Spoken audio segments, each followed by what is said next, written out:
Dubai's government land authority just enabled secondary market trading for tokenized real estate.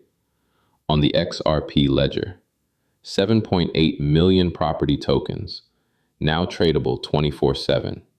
And here's what nobody's connecting. Japan's largest financial conglomerate signed a deal the exact same day to build institutional blockchain infrastructure on the exact same chain. So the question is the XRP ledger quietly becoming the default layer for institutional real-world assets while everyone's watching Ethereum and Solana? Let's get into it. Okay, so let me break down what actually happened here, because this is genuinely a first. The Dubai Land Department, and this is the actual government authority that controls all real estate registration in Dubai, just launched Phase 2 of their tokenization pilot. Phase 1 ran for about 11 months. They tokenized 10 premium properties worth over $5 million and issued 7.8 million digital tokens representing fractional ownership. Investors from 50-plus nationalities participated, and the fastest property token sale? 1 minute and 58 seconds. Now with Phase 2, those tokens can be resold 24/7 on the PRYPCO Mint platform. And I want you to understand, this is not some random crypto startup doing this. The co-leads are DLD, VARA, which is Dubai's virtual asset regulator, the Central Bank of the UAE, and the Dubai Future Foundation. The blockchain processing all of this? The XRP ledger. The custody provider? Ripple. Now here's where it gets really interesting. The company powering the tokenization is called Control Alt, with a team from Morgan Stanley, Credit Suisse, and UBS. They've gone from 295 million in tokenized assets last May to over 850 million as of this month. That's almost a 3x in under 10 months. And they're not just doing real estate. They tokenized $280 million worth of diamonds with Billiton on the same chain and signed a fund tokenization deal with Mirai Asset, one of Asia's largest asset managers with over 600 billion in AUM. But look, let me keep it honest. Phase 1 attracted 18.5 million AED invested. Dubai's real estate market did 917 billion AED last year. That makes the tokenized portion about 0.002%. And DLD's target is 60 billion AED by 2033, about $16 billion. That's a 3,200x increase from where they are now. Yeah, ambitious is one word for it. But here's what matters most and what most people are missing. This is the first time in history a government land registry has enabled blockchain-based secondary market trading with direct synchronization to official property records. Every other tokenized real estate project out there, Realty, Lofty, Proppy, operates as a private layer on top of existing registries. Dubai made the blockchain record, the legal record. That is a fundamentally different architecture, and if it works at scale, it rewrites how global real estate ownership actually functions. Before I get to the next story, quick question for you. Dubai's government just chose the XRP ledger for real estate infrastructure.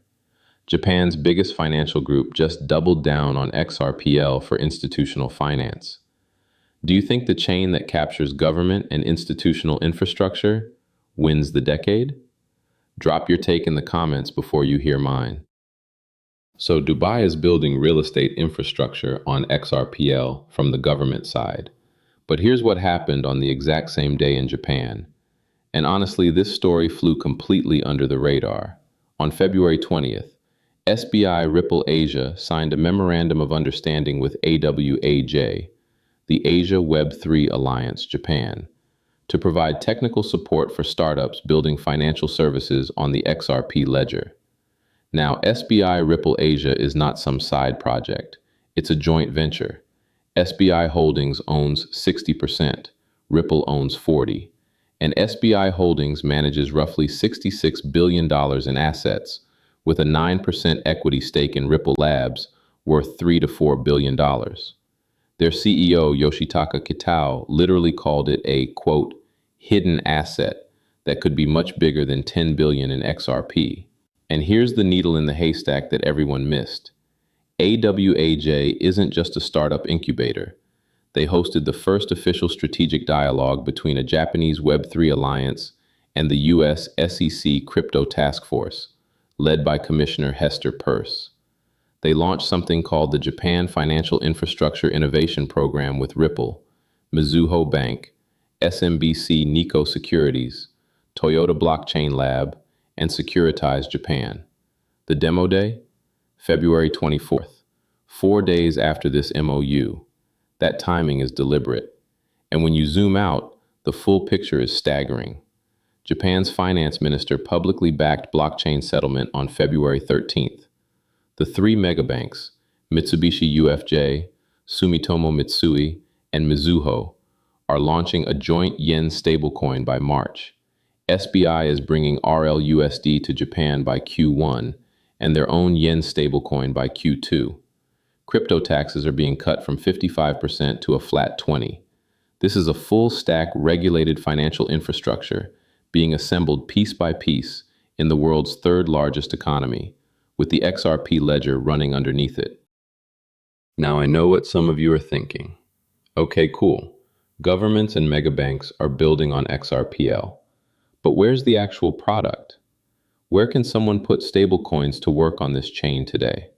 And yeah, that brings us to the third story, and it's the one that ties everything together.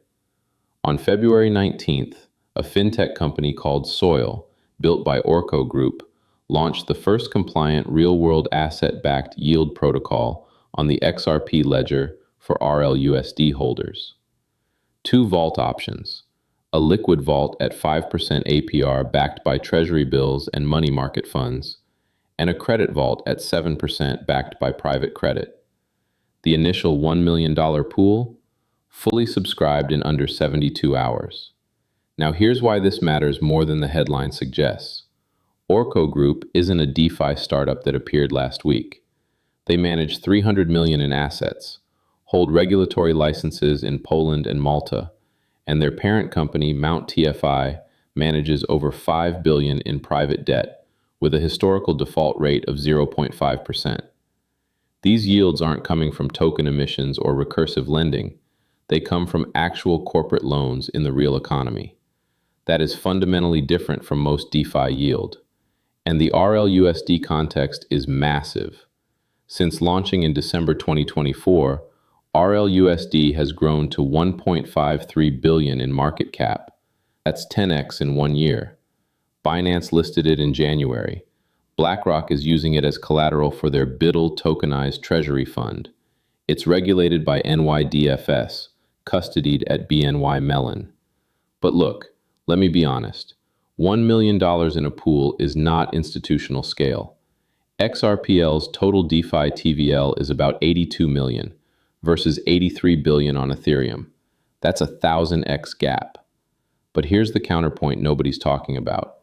XRPL has actually surpassed Solana in total RWA tokenization value, 1.75 billion versus 1.68 billion. The infrastructure is being built. The adoption gap is closing from the institutional side first. Look, here's what I want you to take away from today. 3 stories from 3 different continents, all pointing in the same direction. A government land authority choosing XRPL for real estate infrastructure. Japan's largest financial conglomerate building a full-stack system on the same chain. And a licensed European asset manager bringing real-world yield to XRPL stablecoins. None of this is speculative. None of this is hype. This is infrastructure, being built by institutions, with real money and real licenses. The next time someone tells you which blockchain is going to win, don't look at the TVL charts. Look at which chain governments and banks are building on. That might tell you a very different story. If this kind of institutional-grade analysis helps you see what others miss, hit subscribe. And tell me in the comments, do you think XRPL captures the institutional RWA market, or does Ethereum's network effect keep it on top? I'll see you in the next one.